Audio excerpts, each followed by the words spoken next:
E aí, pessoal, tudo bem com vocês? Arthur aqui na área para bater um papinho com vocês hoje sobre as metodologias ativas, certo? Então, minha gente, estou trazendo vocês aqui para esse ambiente aqui da cozinha da minha casa, para que a gente possa tomar um cafezinho juntos, que a gente possa comer aquele biscoitinho pedagógico, né, que tem sempre aí para gente nas salas dos professores, certo? E bater um papo sobre as metodologias ativas para que a gente possa seguir, né, verificando as tendências, olhando sobre tudo que a educação está trazendo para a gente nos desafios atuais e se municiando para que a gente possa, né, diante desse nosso importante trabalho, ter ferramentas que nos ajudem, né, na nossa lida diária, né, com os nossos alunos, para que a gente possa fazer um trabalho legal, tanto para eles como para a gente também. Afinal, a gente, diante dessa nossa carreira na educação, a gente precisa ter a certeza de que a gente está vivendo bem e que a gente está municiado, né, de todas as coisas que possam nos ajudar, né, a gente a ter a melhor qualidade possível dentro da educação, né. Então, a primeira coisa que eu queria conversar com vocês sobre as metodologias ativas, é a questão da aula invertida, né? Estou trazendo essa temática porque muita gente, às vezes, diante, né, da BNCC, diante de todas essas coisas que estão se atualizando no campo da educação, a gente fica com algumas pessoas angustiadas, né, com alguns termos que tem. Então, o que seria essa aula invertida, né? De acordo com essa organização que eu fiz aqui, vou deixar na descrição aí para vocês um arquivo em PDF para vocês terem acesso, né, a tudo que a gente bateu esse papo agora. Então, a mais simples é justamente essa, né, a aula invertida. E o que vem a ser a aula invertida aí, né? A aula invertida, ela é nada mais nada menos quando a gente passa um trabalho para o aluno, para ele fazer uma pesquisa, para ele apresentar em forma de slide, em forma de apresentação em cartaz, né, boa e velha cartolina aí, e aí a gente está dando um tema para ele de maneira antecipada que no dia marcado ele vai trazer, e durante aquela aula, aquelas aulas, né, tem escolas que tem, por exemplo, eu leciono história, geografia, ensino religioso, tem escolas que são 2 aulas, tem outras que são 3, né, então dependendo da sua carga horária, aí você vai naquele dia avaliar o aluno dentro do que ele pesquisou, dentro daquilo que ele trouxe para discussão, que ele apresentou, como ele organizou essa apresentação. Então fica aí de acordo com os seus critérios que você organizou para avaliar, né?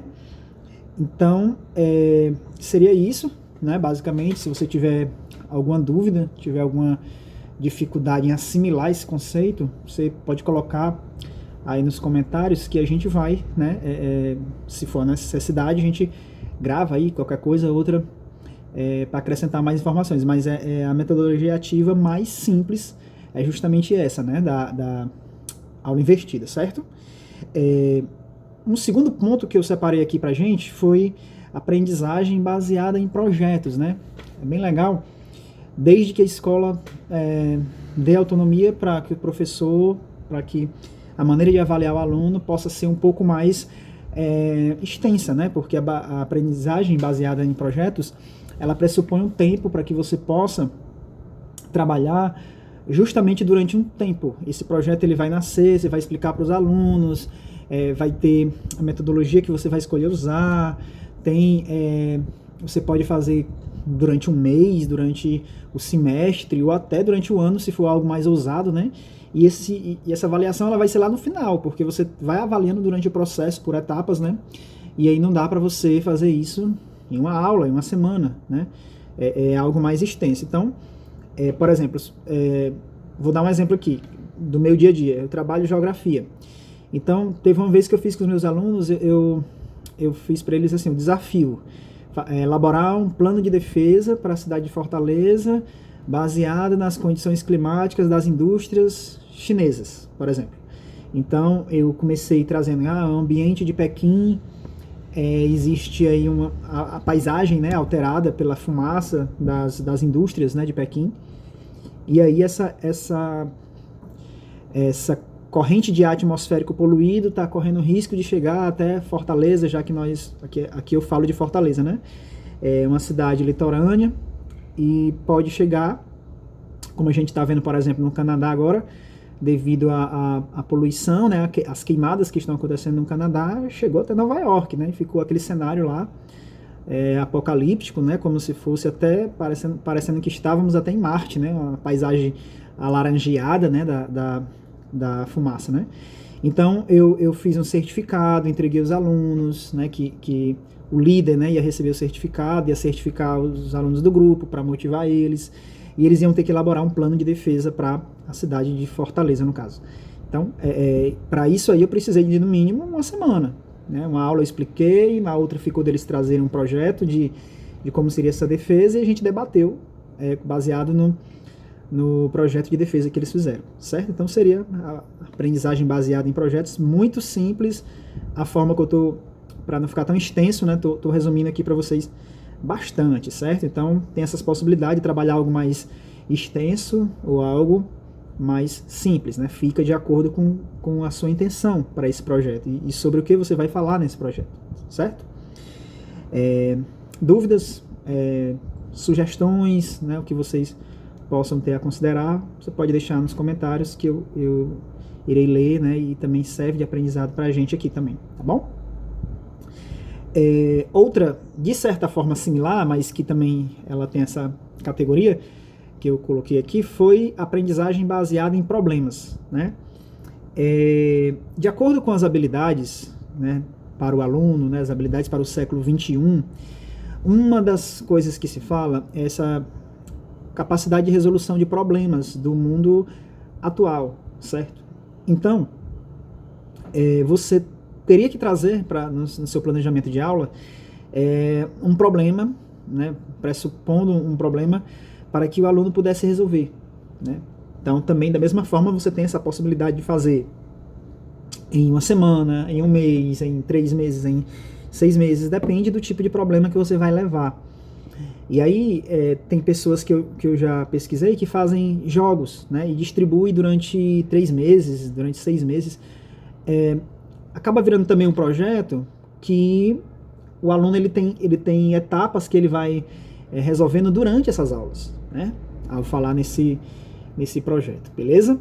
Então, seria basicamente, de acordo com a sua disciplina, trazer um problema, né, e aí você pode trazer um problema antigo, um problema atual, né, para poder você ir acostumando eles com essa questão do desafio dos problemas, e aí fazer com que eles, a cada aula, de acordo com o seu planejamento, possam ir tendo essas resoluções desses problemas, né? Por exemplo, nesse material que eu posso disponibilizar para vocês, vou deixar para vocês na descrição, ele tem, primeiro tópico, a apresentação do problema dos alunos, segundo, discussão e análise prévia do problema, terceiro, definição dos possíveis aspectos relacionados, quarto, indicação de fontes de informação sobre esse problema, 5, discussão dos resultados e soluções com o grupo, né? Ao ler esses tópicos, eu percebo que fica como algo parecido com o que acontece mais ou menos na Olimpíada Brasileira de História do Brasil, né? Onde às vezes tem isso, né? Tem a atividade, né? Chega nas fases que tem atividades para fazer, solucionar.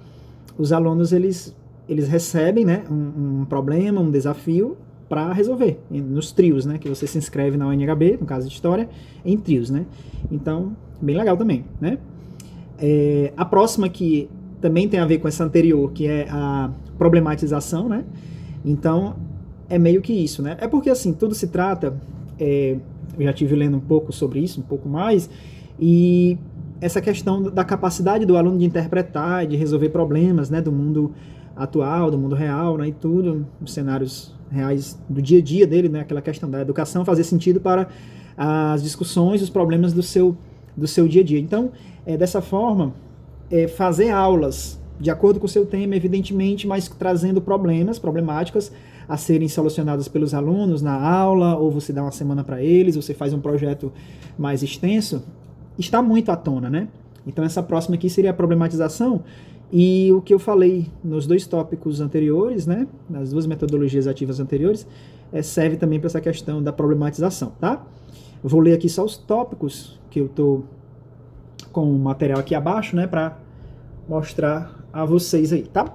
Então, primeiro, observação da realidade, segundo, diagnóstico da situação real, terceiro, investigação para teorização do problema. Quarto, levantamento crítico e criativo das hipóteses, né? E quinto, né, aplicação à realidade, certo? Então, é um pouco similar, com palavras diferentes dos tópicos anteriores, mas vai no mesmo sentido, né, como a gente está vendo. O próximo é o estudo de caso, pessoal. Estudo de caso. Então, falando aqui de história e geografia, né, e até ensino religioso, que são as disciplinas que eu leciono mais atualmente. Estudo de caso. Então, por que os nazistas perseguiam os judeus? E aí levaria para essa aula materiais, as leis de Nuremberg, por exemplo, e aí eu prepararia uma aula para que os alunos chegassem à conclusão daquele problema, daquela causa, daquela consequência, né? Então aí eu estaria estudando esse caso com os alunos. Então essa metodologia seria assim, certo? A geografia, como falei, né? A questão climática, né? Algum tipo de bioma que está passando por problemas ambientais e para chegar à conclusão de uma proposta para aquilo. Então, estudo de caso seria dessa forma nas disciplinas, no caso que eu leciono, tá? Aprendizagem, a próxima metodologia ativa, né? Aprendizagem em equipes, né? Então, eu dei o exemplo para vocês da OSHE, a Olimpíada de História do Ceará, a ONHB, a Olimpíada Nacional de História do Brasil, que você se inscreve em equipes, né? E essas equipes, elas vão passando pelas fases. Tem a primeira, que é a resolução de questões. De acordo com as fases, vão tendo tarefas, vão tendo desafios que os alunos vão ter que resolver nesses trios, né? Que se inscrevem. Então, é aquele trabalho de equipe, de classe que nós fazemos. Deixa eu só desligar aqui. Né? Aquele trabalho de equipe que nós passamos, né, habitualmente, nas nossas classes. E aí essa aprendizagem por equipes, ela vai levar isso, né? Resolução de problemas, trabalho colaborativo com os alunos. Então, de acordo com as suas equipes, com seus grupos, de acordo com sua disciplina, você tem aí a possibilidade de trabalhar essa integração dos alunos, essa cooperatividade, essa colaboração, espírito colaborativo do aluno, certo? Os tópicos: preparação prévia individual sobre o tema. Segundo, verificação de aprendizagem dos conteúdos. Terceiro, construção de argumentos para o apoio ou crítica, né, proposta à questão. Quatro, devolutivo do professor para o posicionamento aí dos grupos, certo? O próximo, instrução por pares, né? Então, aí no caso aqui ele determina mais a questão das duplas, né? Aprendizagem por pares, vai desde você fazer as resoluções e atividades da sua matéria no habitual, né, do cotidiano na sua disciplina, como também você levar um projeto, levar um problema, uma atividade desafio, né, para o aluno fazer com a sua dupla, certo? Esse espírito colaborativo, né, quando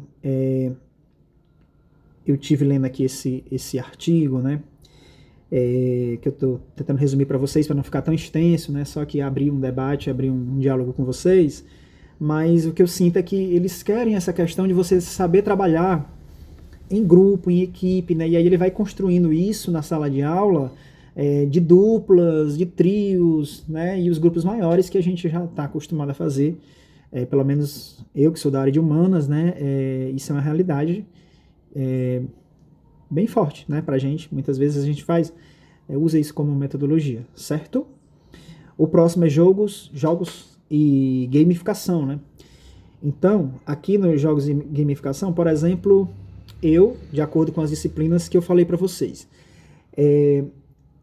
para revisar o conteúdo, por exemplo, eu acho bem bacana o jogo do Kahoot, né? Eu trabalho com os alunos o Kahoot, por exemplo, porque você faz um roteiro da sua aula nas questões, certo? Você motiva os alunos a fazer, a revisar, porque ele pontua, o Kahoot, por exemplo, ele dá pontos pela velocidade que você responde. E isso, de certa forma, prepara o aluno, né, para os vestibulares, em que ele vai ter que gerenciar aquele tempo dele, né? E a questão da pontuação, né? Então, você vai fazendo ranqueamentos, eles são muito competitivos, né? Então, isso empolga bastante o aluno aí na sua na sua disciplina, certo? Então, eu levo cenários, né? Eu refaço na sala de aula acontecimentos históricos, né? Foi muito legal o que eu fiz, acho que está mais ou menos com um mês, né? Eu recriei a conferência de Berlim em sala de aula, né? Distribuindo os papéis, e no final os alunos iam ter que fazer como atividade gerar um documento, né, desse acordo, né, nos debates que eles iriam fazer, né, durante. Eu peguei o birô da sala, a mesa do professor, e eu coloquei de forma vertical, né, na frente das cadeiras, e chamei os alunos para formar, bote 4 cadeiras desse lado, 4 dessas, vamos fazendo ali, e levei para eles os documentos, levei para eles modelos, imagens para eles verem, né, que não é só um debate e ganhar esse debate, né, de qualquer jeito, mas discutir a disciplina, discutir o tema da aula com eles, e no final eles gerarem esse documento. Então eles se surpreenderam, né? Lá no meu Instagram, prof.arturloesio, tem fotos, imagens e alguns cortes de vídeos sobre isso, né? Diante de um trabalho assim, de uma aula assim, você pode deixar aqueles alunos que às vezes ficam mais deslocados, que às vezes ele quer ficar mais isolado e tudo, você pode chamar, você pode entregar o celular de acordo com a sua realidade, pedir para o aluno ir tirando fotos, né, diante da atividade, fazendo cortes de vídeos de 30 segundos, para você colocar nas suas redes sociais. E dessa forma você vai tendo também um registro a mais para poder você alimentar as suas redes, para poder você documentar a sua aula, né, e depois, qualquer coisa, você, mais para frente, você compartilhar essas imagens, né, das suas aulas anteriores com os alunos durante o ano. Eu acho que isso documenta o seu trabalho, documenta o processo histórico que está acontecendo em sala de aula, e você tem arcabouço, né, para suas redes sociais, como eu estou dizendo, né, para você explicar uma atividade, como eu estou fazendo agora aqui só em conversar com vocês, mas lá, como eu falei, no meu Instagram tem, né, as fotos e os vídeos dessa atividade, né, se você quiser dar uma olhada a mais. Então, em geografia eu faço Olimpíada, por exemplo, a Copa Mercosul, né? Quando eu dou conteúdo sobre os países, aí vai, né? América do Norte, América Central, América do Sul, e aí eu faço a Olimpíada, né? Ou Copa, né? E você pode, de acordo com os grupos, né? Você dá missões, né, para essa Copa semanalmente. Por exemplo, a primeira semana você pede para eles levarem a bandeira do país que foi sorteado para o grupo deles e explicar a bandeira, né? Por que aquelas cores, por que aqueles símbolos, imagens, ao que se relaciona isso, né? Próxima semana você pede para trazer o hino e explicar o hino, né? Ele vai tocar um trecho do hino para não ficar tão extenso e explicar a letra, né, em que foi baseado. Então toda semana você tem uma atividade, uma missão para o aluno fazer nesse jogo, né? E acaba sendo gamificado também, a questão da gamificação, porque você está fazendo o aluno, ele, como é uma Copa, né? Quem não cumprir a missão poderá ficar com menos pontos do que os outros concorrentes, né? Adversários da Copa, e de repente você não se classificar para a próxima fase. Então acaba gamificando também, né? E aí gera esse engajamento, gera esse sentimento, a mesma coisa do Kahoot, só que sendo um pouco mais prático, porque o aluno ele vai ter que pesquisar, ele vai ter que levar para a aula aquela missão daquela semana, né, da Copa, né? Certo? Próximo, tem até aqui no artigo, eu marquei com marca-texto e coloquei aqui, né, que o objetivo da gamificação é buscar o engajamento e a motivação das pessoas para atingir os objetivos e metas reais. Então, se é uma Copa, se cada grupo da sala tem o seu país, por exemplo, da Copa Sul-Americana, né? Ou da Copa América Central, América do Norte, né? Então, dependendo do tamanho da sua turma, da quantidade de alunos, e você sorteou, né, para cada grupo qual país ele pegaria, então ele tem que se engajar para competir nessa Copa, onde toda semana na sua aula tem a missão de algo que você deixou como atividade para casa, atividade domiciliar, para o aluno levar na semana subsequente, na sua próxima aula. Então, ele vai pontuar se ele tiver cumprido a tarefa, né, se ele tiver feito conforme você pediu para ele fazer, né, seguir os critérios, né? Então é isso, certo? E aí, pessoal, é isso, tá? Se ajudou vocês de alguma forma, certo? Queria pedir que vocês comentassem, deixassem feedbacks, tá? Para que a gente possa seguir melhorando e saber se esses temas são relevantes, já que o objetivo é fazer algo que possa agregar a vocês, né? Tentei discutir um pouco com vocês sobre as metodologias ativas e falar um pouco das experiências como eu faço. Tentei ser aqui mais resumidamente possível para não cansar tanto vocês, está com 20 minutos. E é isso, tá bom? Um grande abraço e até a próxima, pessoal. Tchau, tchau.